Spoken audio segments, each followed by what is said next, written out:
کہ زمین پھٹ جا. زمین پھٹ گئی اور وہاں سے ایک پودا اگا. جیسے یہ پسینہ ٹپکا اللہ نے اس پودے پہ ایک پھول بنایا جس کو گلاب کہتے ہیں. کیا کہتے ہیں؟ اسی میں بس گیا. وہ پسینہ ایسا بسا کہ اب قیامت تک نبی کے پسینے کی خوشبو اس گلاب میں باقی ہے. میں کرناٹک میں گیا تقریر کر رہا تھا. وہاں ایک باٹنی کا پروفیسر تھا. اس نے کہا یہ حضرت آپ نے کیسے کہہ دیا؟ تو میں نے اس سے کہا تم تو باٹنی کے پروفیسر ہو اور تمہارے لیے کیا مشکل ہے؟ تم نے پودے سے پودا بنایا, ہائیبریڈ کیا, اس کو کراس کیا, اس کو قلم لگایا اس کو. تو جو قلم سے لگایا ہوا پھول ہے کیا وہ اصل پھول کے برابر ہو سکتا ہے؟ اصل پھول کو آپ ایک زمانے تک رکھے وہ خوشبو دیتا رہے گا. لیکن انسان نے گلاب تو بنایا, بڑا ہی خوبصورت گلاب بنایا, لیکن اگر وہ سوکھنے لگے 2 دن میں اس میں سے بدبو آنے لگے گی کہ نہیں آئے گی؟ بولو, خوشبو ملے گی؟ نہیں ملے گی. میں نے کہا دیکھو جو اصل ہے اس کی خوشبو کو قیامت تک کے لیے خدا نے محفوظ رکھا ہے. تم نے تحقیق کر کے اسی سے قلم بنایا اور قلم بنا کر کے تم نے پودے کو ترویج و شاخ اس کی وہ بڑھا پھلا, وہ پھولا. پھول تو بہت بڑا آیا لیکن خوشبو نہیں آئی ہے. خوشبو نہیں آئی ہے. برادران ملت اسلامیہ, خیال فرمائیے کہ حضور اکرم صلی اللہ علیہ وسلم نے سفر فرمایا. اب جو سفر فرمایا تو بیت المقدس پہنچے. اللہ تعالیٰ نے سارے نبیوں کو جمع فرمایا اور حضور نے ان تمام نبیوں کی امامت فرمائی. اس میں کچھ لوگ اختلاف کرتے ہیں اور یہ کہتے ہیں کہ یہ معراج روحانی تھی, معراج منامی تھی, سپنے والی معراج تھی, سوئے سوئے ایسا دیکھا ہے. لیکن میں ایک بات یہاں بتانا چاہتا ہوں, علماء موجود ہیں, کہ اللہ تعالیٰ ارشاد فرما رہا ہے سبحان الذی اسری بعبدہ. تو آؤ تھوڑا تھا عبد پہ بات کر لیں. عبد کہتے کسے ہیں؟ تو تمہارے سمجھانے کے لیے بتا دوں, میں ہلکے ہلکے بتا رہا ہوں تاکہ آپ کے ذہن میں آنے کا پھر صاحب کیا بول کے چلا گیا ہمیں سمجھ میں آئے. عبد کا معنی ہوتا ہے بندہ. عبد کا معنی کیا ہوا؟ بندہ تو سمجھتے ہیں نا. اب بندہ کسے کہتے ہیں؟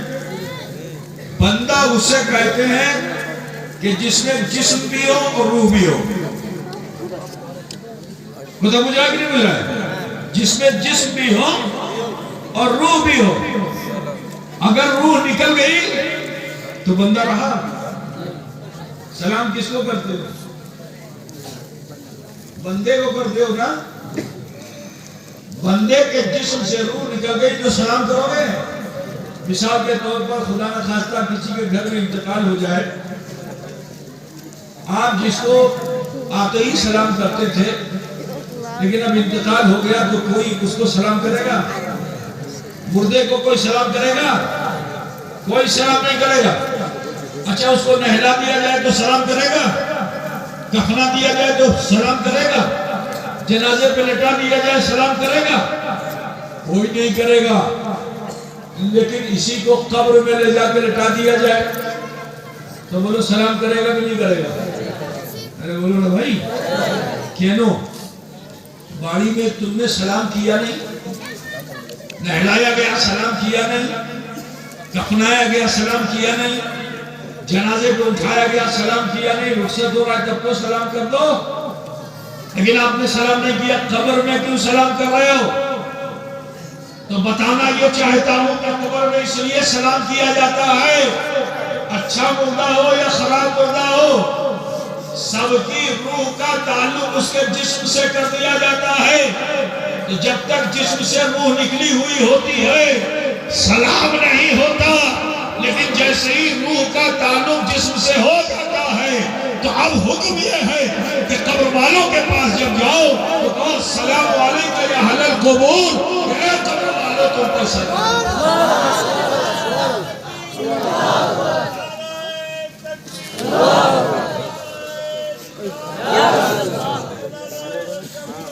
صرف جسم کو سلام نہیں کیا جائے گا، صرف روح کو سلام نہیں کیا جائے گا۔ اگر یہ معراج منامی ہوتی تو اللہ تبارک و تعالیٰ کا جب قرب ملا تھا مصطفیٰ جان رحمت کو، تو اللہ بھی روح کو سلام نہیں کرتا۔ اللہ بھی آپ پڑھتے نا تحیات للہ والصلوات والطیبات والسلام علیکہ ایھا النبی، یا السلام علیکہ ایھا النبی، یہ کون وہ کس نے فرمایا؟ بولو، یہ کس نے فرمایا؟ رسول اللہ نے کیا فرمایا؟ تحیات للہ والصلوات والطیبات۔ ابھی اتنا ہی فرمایا تھا، عرض کیا تھا، اللہ کیا فرماتا ہے؟ بولو بھائی، السلام علیکہ یا ایھا النبی۔ تو دیکھو مدرسہ اس لیے بتا دوں، یہ حرف ندا ہے، اور حرف ندا کیا ہے؟ بولو، یا ایھا ہے جیرے ان، ٹھیک ہے؟ یہ حرف ندا ہے۔ تو حرف ندا ایک ہوتا ہے یا کہا جائے، یا مطلب بہت دور ہے، لیکن ایھا بہت نکٹ ہے۔ ایھا کون ہوگا؟ جو بہت نکٹ ہے۔ ذرا سوچو کہ اللہ سے کتنا نکٹ ہے کہ رب فرما رہا ہے السلام علیکہ ایھا النبی۔ معلوم کیا ہوا کہ میرا رسول جو معراج کر رہا ہے یہ منامی معراج نہیں ہے، یہ جسمانی معراج ہے۔ اگر جسمانی معراج نہیں ہوتی تو اللہ یہ نہیں فرماتا یا ایھا النبی۔ پتا کیا چلا کہ حضور صلی اللہ علیہ وسلم اپنی عبدیت کے ساتھ یہ سفر فرماتے ہیں۔ میں بہت تفصیل میں جانا نہیں چاہتا، بس بتانا یہ ہے، سن لو میرے بھائی، زیادہ لمبی بات نہیں کرنا ہے، کہ سفر معراج میں نبیوں کی امامت فرما کر رسول اللہ کو اللہ تعالیٰ نے نور کی سیڑھی سے اوپر بلایا۔ پہلا آسمان، دوسرا، تیسرا، چوتھا، پانچواں، چھٹا، ساتواں آسمان، جنت، دوزخ، لوح قلم، سب حضرت جبریل نے دکھایا۔ جب حضرت جبریل نے دکھایا، اب جب سدرۃ المنتہا آیا تو یہ کہا کہ ابھی آگے جاتے پڑھو نا، যদি আমি আগে যাব আমার পর